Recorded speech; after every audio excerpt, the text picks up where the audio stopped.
People always talk about how great technology is, how it saves all this time. But what good is saved time if nobody uses it? It just turns into more busy work. It turns into our endless scrolls before bed, into quality time that's just sitting side by side sending each other memes. This got me thinking about options. How technology advances give us endless options and choices. Now we could fly to anywhere in the world within a day. Internet and social media are even above the level. The world is countryless. In the dating world, people in any part of the world are one swipe away. And today, I've learned even as something as simple as a pulse light fixture comes in more than 10 variations. I can't stop thinking about how much resource we're exposed to every day, every second. On Pinterest, for example, you can see the greatest creative works of a generation in one scroll. Decades of someone's effort just passing through your feed. Great things just go by your eyes with scrolls, swipe, and taps. We get so numb with these things to the point we stop appreciating it anymore. I couldn't help but wonder, how many choices do we have to go through before we get drained out? The choices are endless, and apparently they can all be delivered right to your door. But is it possible that we've gotten so spoiled by choices that we've become unable to make one?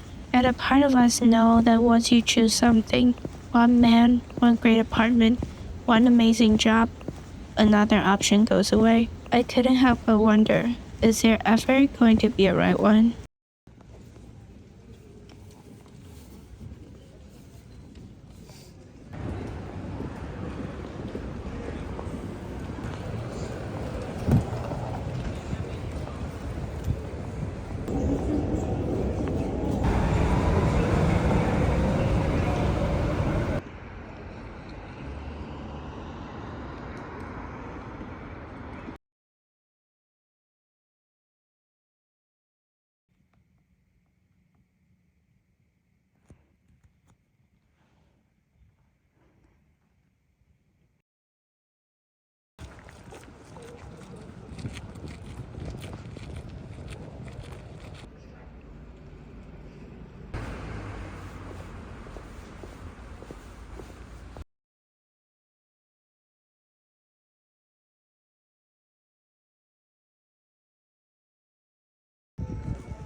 不小心失控，一次就买了3个。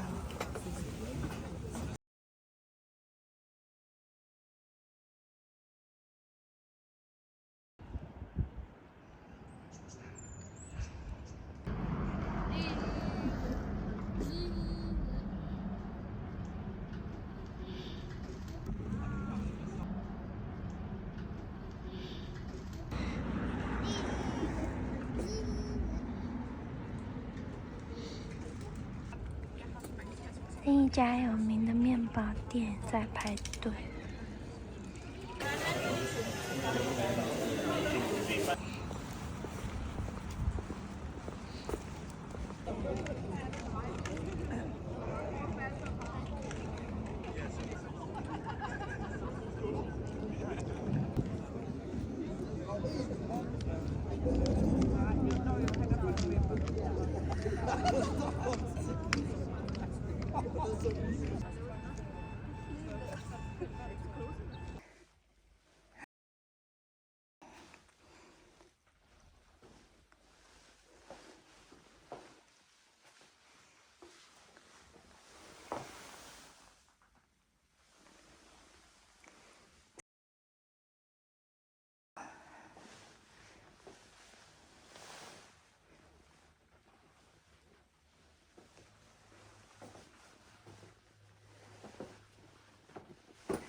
Vignil, 1912 to 1989, was a Danish architect and designer who played a key role in shaping the organic sculptural language of Danish modern furniture.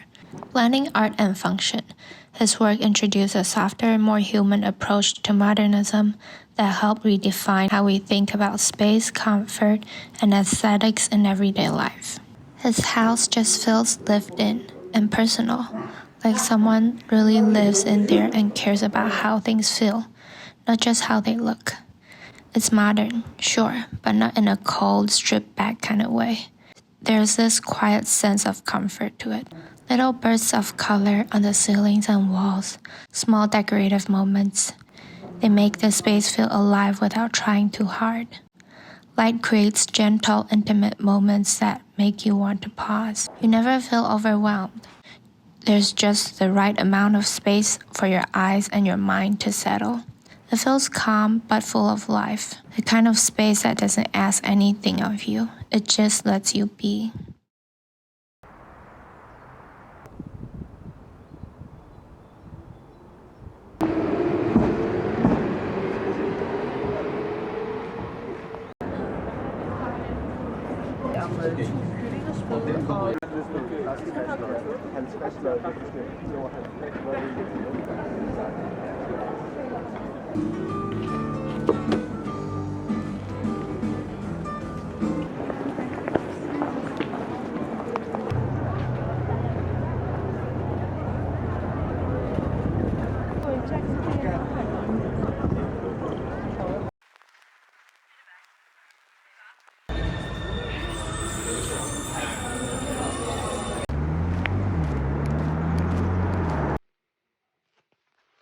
电梯是这种要自己开门的电梯。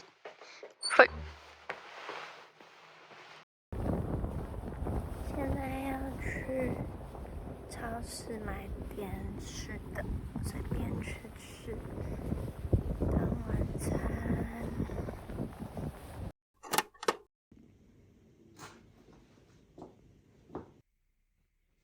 昨天买的新鞋。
天气好好。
Recovering up from my almost 2 week of flu, I found myself on a plane to the solo trip that I've been planning for a while. Though I was still coughing from time to time and still had a handful of Dayquil and NyQuil in my bag. The past year has been difficult and different for me. This flu started as a physical illness, slowly spiraled into something deeper. I was depressed to a point that I started to question the meaning of living. I felt numb and tired of everything, almost lost interest in the whole world. I used to be a really optimistic person, so much so that a friend once called me sunshine. I don't think I would consider myself pessimistic right now, but let's put it this way. I've been experiencing some darker moments in life. The trip came at just the right time, a shift, a pause, and a spark. Of course, I was excited and happy about traveling, but I wasn't expecting what came next. On the very first day, as I stood by the river in the city I had just arrived in, watching the sunset paint the sky in colors, I suddenly felt tears rise to my eyes. In that moment, I felt a quiet shift, a small but powerful reminder that even the darkest of times, beauty still exists. I felt a deep sense of gratitude for having to bring myself here. I was thankful of the effort that I've been putting into my life. I was in awe of how big and beautiful this world truly is. If you ever feel like you lost your passion for anything or everything, try solo traveling or just traveling in general. Go see the world and dive deep into your emotions. Maybe, just maybe, in the process, you'll discover new perspectives or rediscover the things that truly matter.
As a big museum lover, Louisiana Museum of Modern Art has long been on my to-go list.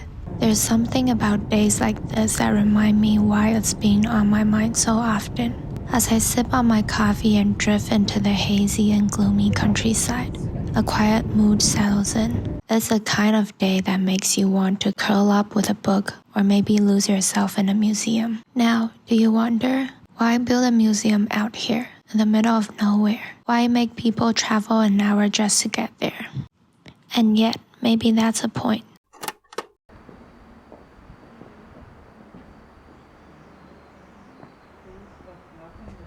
Louisiana isn't a museum that asks to be seen, it asks to be experienced. The architecture, interior, and landscape form a single, seamless composition. Walking through its corridors feels like stepping into a living artwork.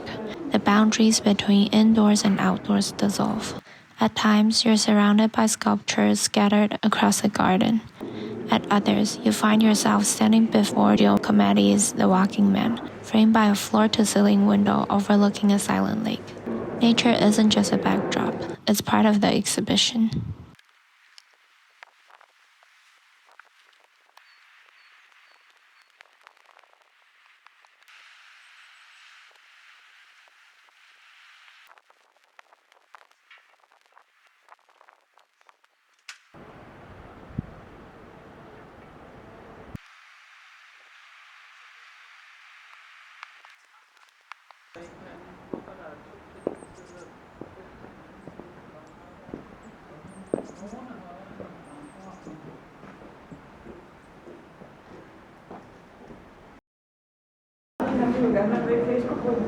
Recently, I've been learning more about exhibitions, especially the design and curation behind them, and it's completely changed the way I experience museums. I've started to notice and appreciate all the little details, the thought, effort, and intention behind how each exhibit is put together.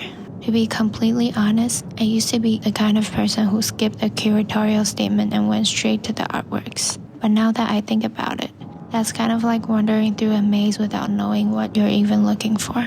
An exhibition is like a jewelry box. You open it and get a glimpse of how the story is meant to shine, filtered through the curator and designer's eyes. It's kind of choreography, really.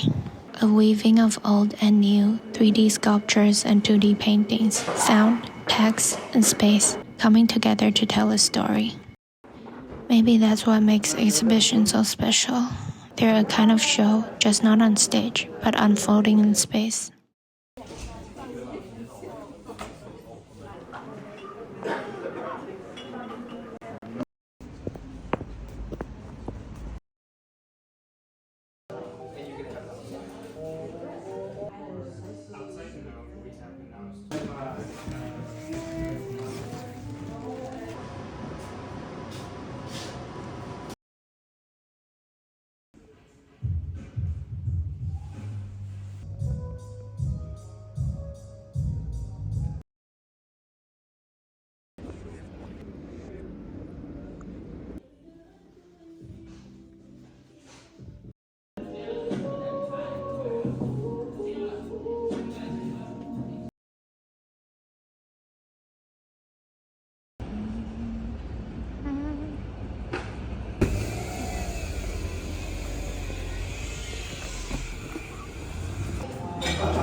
De to adelsslægter var